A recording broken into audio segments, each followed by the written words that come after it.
Мемлекеттік кеңесші Ерлан Қарин Шығыс Қазақстан облысында ішкі саясат мәселелері бойынша жиналыс өткізді. Жиынға облыс әкімі Ермек Көшербаев, қала және аудан әкімдері, мемлекеттік органның басшылары қатысты.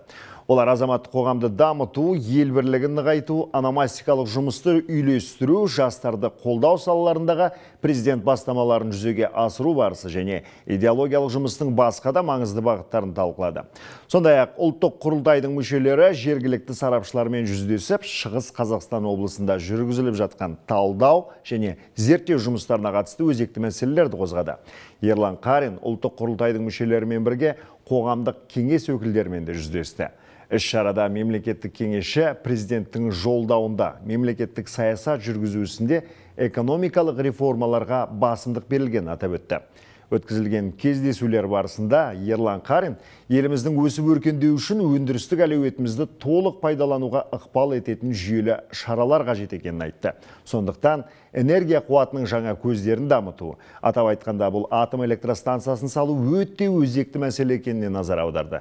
Мемлекеттік кеңесші бұл Қазақстанның энергетикалық дербестігін қамтамасыз етуге жол ашатын тамаша мүмкіндік екеніне айрықша тоқталды.